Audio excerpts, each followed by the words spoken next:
It started that weekend I'll never be able to erase from my memory. Emma had a trip planned and left me in charge of Toto, her 3-year-old German shepherd. I couldn't help but chuckle at my own absurdity as I gazed down at Toto's massive form towering over my petite frame. At just 5 feet 1 inch and barely 110 pounds, he made me look like a child playing with a giant teddy bear. I was thrilled, no plans for me either, and having some canine companionship sounded perfect. Toto was a beautiful specimen of his breed, tall, muscular with a thick double coat that shimmered golden in the sunlight. His eyes were soulful brown pools full of intelligence and affection. From the moment he bounded into my apartment, tail wagging enthusiastically, I knew we'd get along just fine.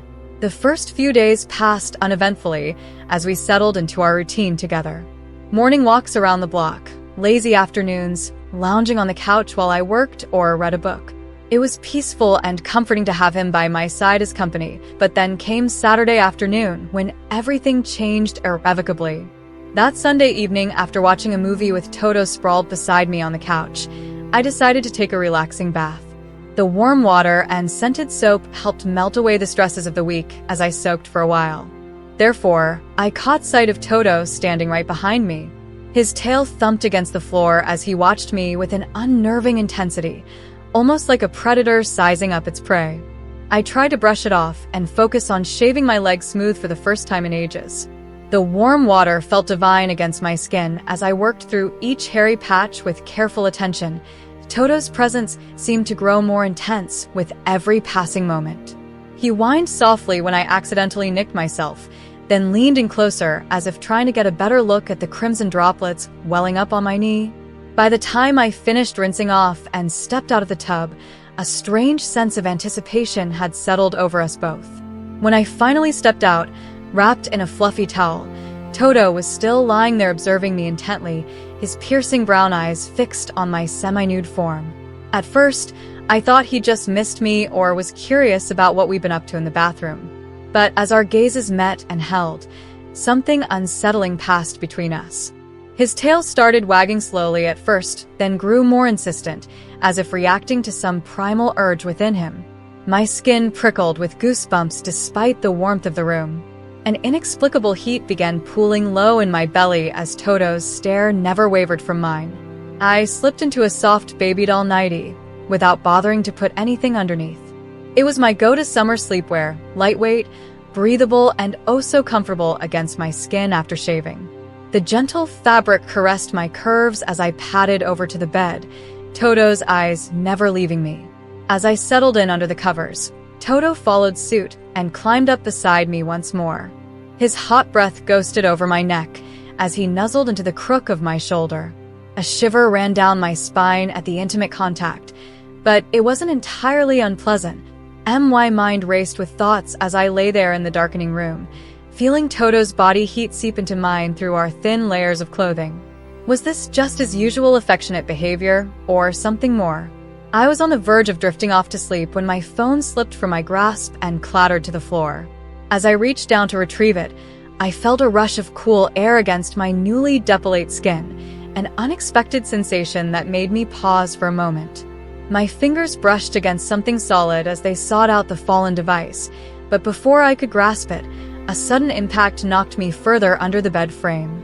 Startled, I found myself on all fours in near darkness. That's when Toto pounced. His weight crashed onto my back with surprising force, knocking the wind out of me. His hot breath washed over my neck as he pinned me beneath him.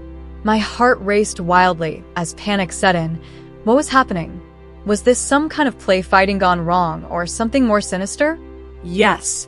It's as if my mind went blank for a split second before everything came rushing back.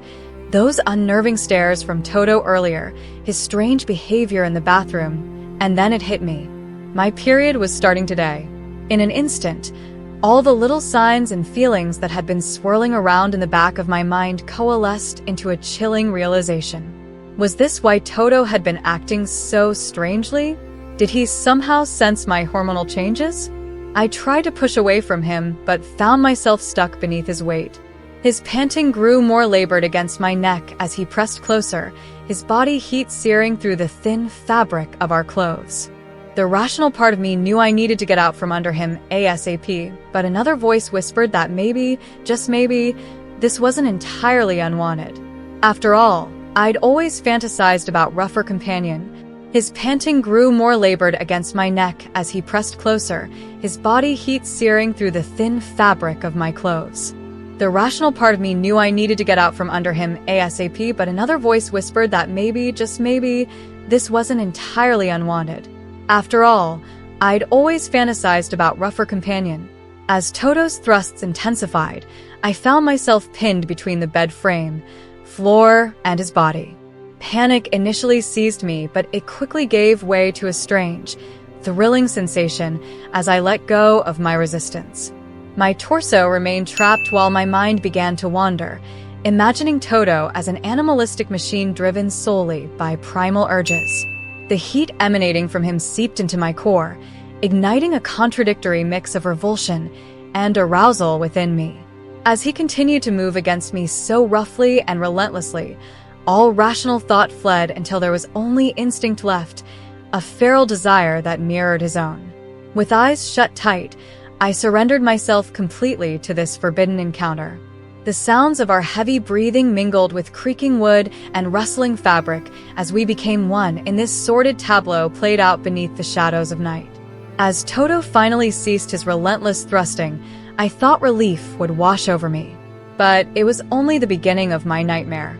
He remained pressed intimately against me, just as many dogs do after mating, a fact that hit me like a ton of bricks in that moment. I felt tears pricking at the corners of my eyes and let out a strangled sob as I tried futilely to squirm free from under him. It took several minutes of struggling before I managed to grasp my phone and dial an emergency vet number between hiccuping sobs. Trembling with dread and humiliation, I begged them not to touch anything when they arrived. The veterinarian's expression upon entering my room said it all, shock etched on his face as he beheld the scene before him. As I recounted the bizarre events to the veterinarian, his judging gaze made my skin crawl. Even as I tried to explain, a part of me knew it sounded absurd. How could this have happened between me and Emma's dog? The vet's hands were gentle but firm as he helped extricate me from Toto's clutches. In that moment, I realized with a sinking feeling that this was not likely his first time dealing with such an unusual predicament. Humiliated beyond words, I thanked him profusely and hastily paid for his services before begging him not to breathe a word about what transpired. He simply offered a knowing smirk and winked at me, making my face burn with shame. I slunk out of there in a daze, utterly mortified by this sordid encounter. How would I ever face anyone again after being caught in such a depraved act with an animal? The next morning, Emma returned to collect Toto and seemed to notice something off about me. I brushed it off with a quick denial as she led her dog out of my apartment. His eyes locked onto mine for a split second before he bounded after her into the hallway. Emma's parting words made my heart skip a beat. "Looks like you two had fun this weekend," she said with an amused smile that only added to my inner turmoil. I felt torn in two directions. On one hand, I yearned to escape this town and start anew somewhere far away from these memories haunting me. But on the other hand, part of me craved more time alone with Toto under similar circumstances. As soon as Emma was gone, I sank back against the doorframe and let out a shaky breath. Can't deny it now. What happened with Toto was an accident. But how do I explain to anyone that in the midst of revulsion, there was a perverse thrill? That moment when his body crushed against mine, it seared into my mind like a brand. Now, no matter how hard I try to distract myself, I keep reliving those sensations. The heat of his breath on my skin, the way he pinned me beneath him. My thoughts are consumed by this forbidden memory. What did it mean, that pleasure tangled with disgust?